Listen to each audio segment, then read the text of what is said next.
Hi, I'm the Reverend Dr. William L. Johnson III here with our morning meditation. This one's going to be good. I start this meditation off for those of us who have found ourselves in a particular place of not understanding all that is happening around us, whether it's happening nationally or happening in the country or happening around the world or happening in our community or happening in our organization or even happening in our homes and in our families.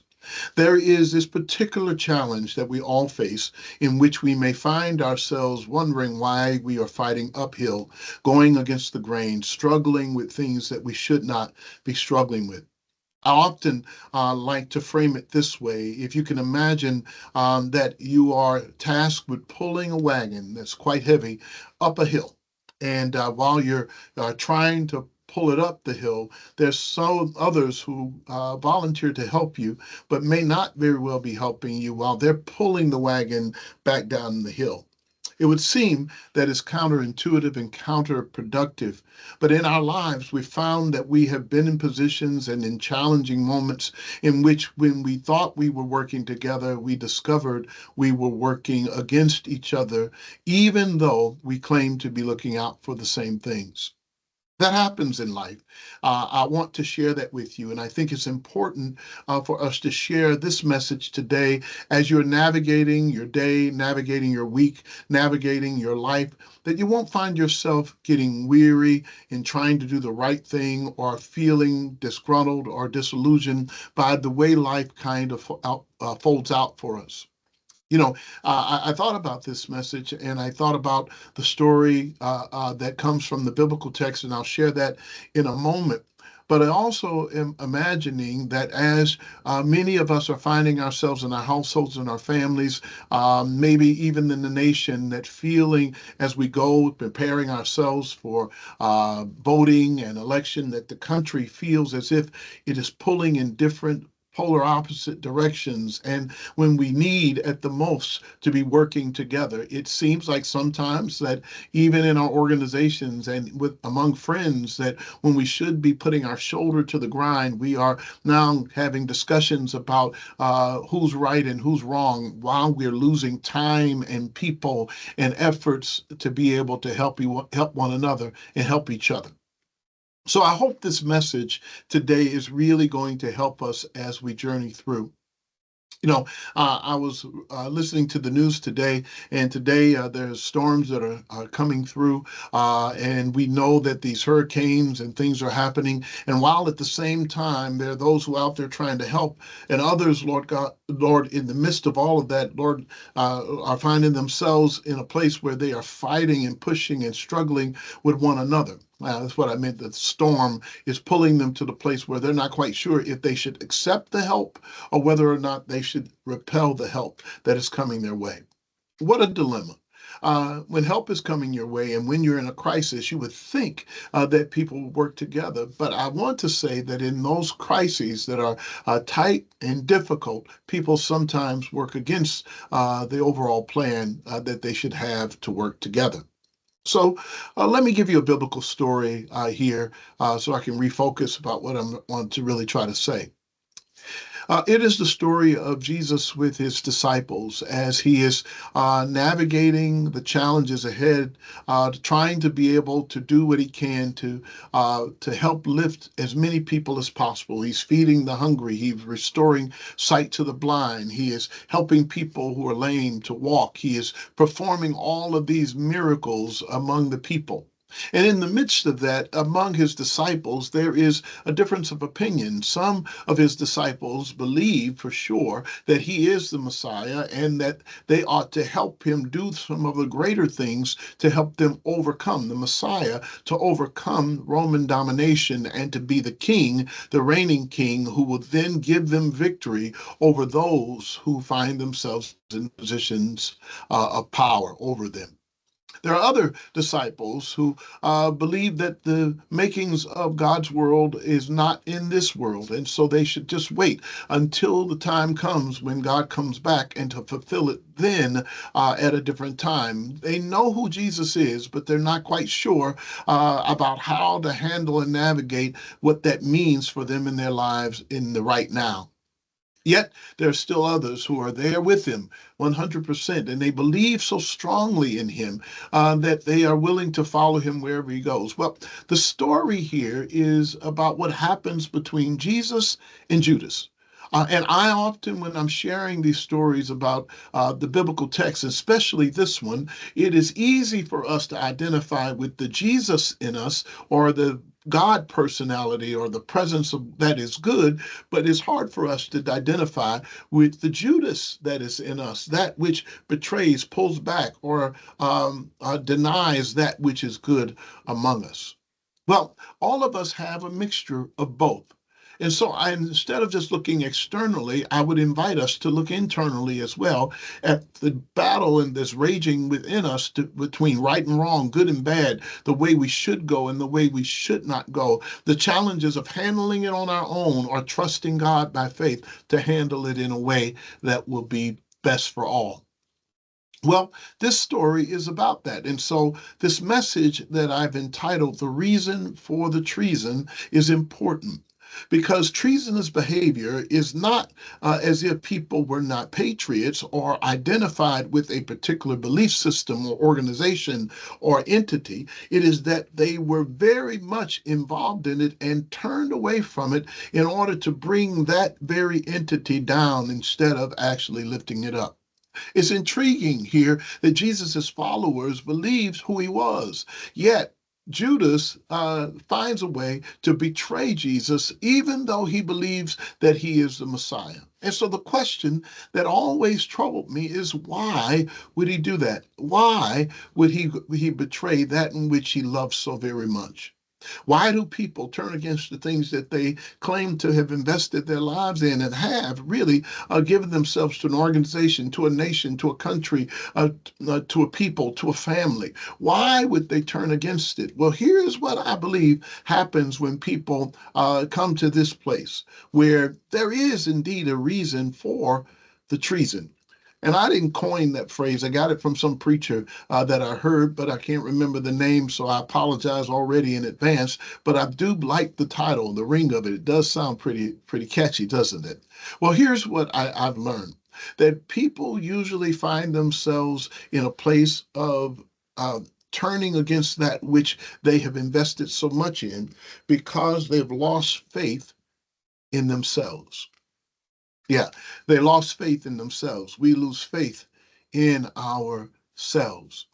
You know, it's something, a word called projection, that when we see the fault in others, it's really the fault in ourselves that we often see.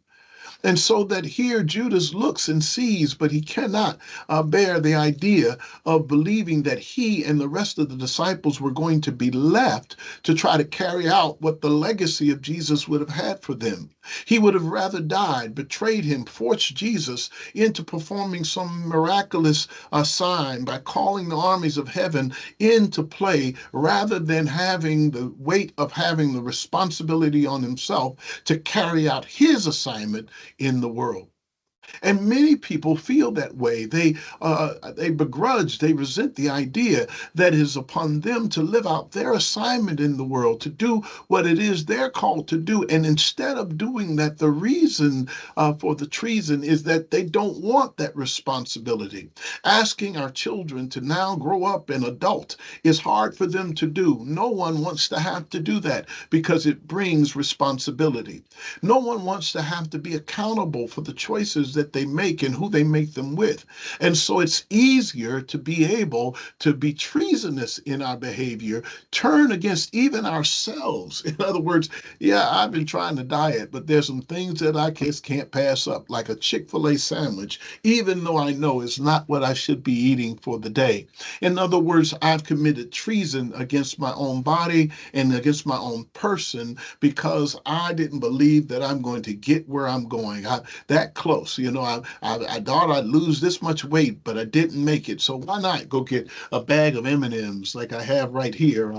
I'm not advertising M&Ms, but there you go. A bag of M&Ms so that I can eat them when I know that they're not going to be good for my diet plan.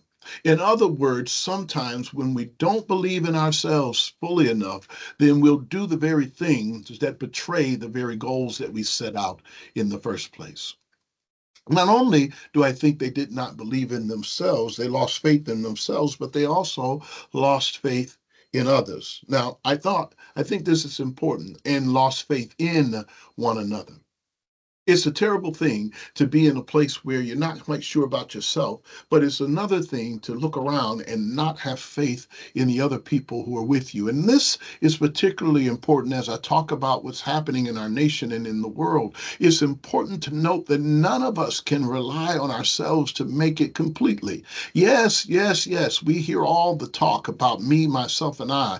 I'm going to make it. You're not going to stop me. You can't get with me. If you can't not with me, then get behind me or get away from me. I can do it by myself. No, my friends, no, my brothers, no, my sister. No, no, no, no, no. We cannot do it in this world, live in this world, be happy in this world, have peace in this world alone by ourselves. It takes others. However, when we don't have full trust in others, when we are skeptical about other people's behaviors and their motivations, when we are worried that they are looking out for themselves and not looking out for the whole, it is easy to betray and be treasonous to the organization, the institution, the nation, the country, the community, the family, the church, the synagogue, the temple in which we have committed so much of ourselves to. When we no longer believe in the tenets of our faith, when we no longer believe in our Constitution, when we no longer believe in democracy, when we no longer believe in what we do in healthcare, when we no longer believe that faith can get us there, or that God allows us to be with each other, that we can do it together, we often throw in the towel and go and try it on our own and betray and become treasonous to our own motivations, our own goals, our own aspirations, our own possibilities. So here's the last part. I almost gave it away just a moment ago. Not only did they lose faith in themselves, they lost faith in one another, and they lost faith in God. And that is a recipe for having a reason for the treason. In other words, when we no longer find ourselves in a place where we believe what God has said God would do, when we no longer have the ability to trust the track record of our past and the journey that we have, the moments that we've experienced with the one who is our creator and our God, we will often find ourselves betraying that or turning away from that or becoming even treasonous to that in which we value the most. I mean, what do you do if you can't trust God in it? And the challenge is that I would dare say the reason why we don't have faith in God is because we've created gods of our own instead of actually yielding to the God who created us. I'll say that again.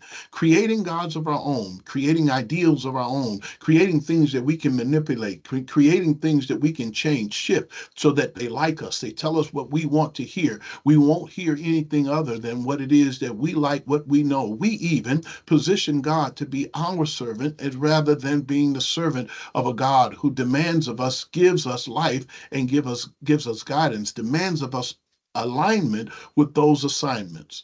Those are the challenges that we have. And when we find ourselves in that place, it is difficult to manage. I remember once growing up, we used to, find ourselves as kids saying the Pledge of Allegiance in school. I know I'm going to a throwback. The nation no longer does that for a number of reasons, and I respect those reasons. But what it reminded us of, that we are in this place where our allegiances are in different places. And when we have different allegiances or different outlooks, then we create things that no longer serve all of us because we're not serving it. One nation under God, indivisible, with liberty and justice for all, we once said. So the question for us today is, how do we navigate these moments in which we understand the reasons for the treason, but what do we do about it? I'm glad you asked. And this is the part that I really do appreciate about the way these stories and these messages come across. It's important to note this story, back to the story of Jesus and his disciples. It is important to note that Jesus forgives them for whatever it is that has happened with them, because God knows the plan before we do. Aware that we might lose faith in ourselves, aware that we may lose faith in each other, aware that we may even lose faith in God. The truth is that God never loses faith in us. God knows who we are and what we're made of. God knows the people around us and what they're made of. And God knows God's own capabilities in our lives. I rest assured that in the midst of these challenging times in which we're in, the Creator who created us knows all about the challenges that we face and applies the solutions in our lives so that the reason for the treason no longer becomes the reason why we cannot be blessed. It is important to note that as you journey this week, and as you go through the coming days, that you're not overwhelmed by what you see, what you hear, or even what you feel. But it's important to note that in the writing of history, the storyline always begins with the end in mind. Thank you, Stephen Covey. There is an awareness that where we will be and what we will need. So I invite you to do what I've learned over the years, what I call future storytelling. If you're not quite sure what that is, all it is advancing yourself into the future. Go 6 months away from now, a year away from now, 2 years away from now, 5 years away from now, and start calculating in real time how old you'll be, how old those around you will be, what your experiences might be, and then read back into those moments what advice you will give to you now, knowing or believing what outcomes will happen then. And you'll get a sense of what things are important in your life. What it is that you're aware of. I wonder what Judas would have done if he had been able to go just a few days beyond what was happening in his life, if he would have been able to see beyond what he was experiencing inside, or what he saw with his eyes, or what he heard with his ears, and what he felt in his heart. Maybe, just maybe, his choices would have been different. So I ask of you, what choices are you making without thinking ahead? And if you are thinking ahead, what faith do you have in yourself? What faith do you have in those around you? And what faith do you have in your Creator? And better yet, what faith does your Creator have in you? What faith does your Creator have in those He's placed around you? And what faith in God's self does God know that He will come through for you in times of challenge? Yeah, well, I gave the message. I didn't mean to go this long, but I do want to encourage you. Don't get bogged down, overwhelmed by the treason. Always get to the reason. And the reasons are curable. We can help the reasons, and we might just change the outcomes of what might come next. Anyway, thank you so much for giving me your time, your attention. We want you to know you're loved, you're appreciated, and you're irreplaceable. You are the best that God could ever make, and you are the pinnacle, the one that God created. No matter what life has brought your way, know that you're ready to meet it as you go with God and God with you. Have a great one. Have a great day. Have a great week. And yes, have a great life. Take care. Bye bye.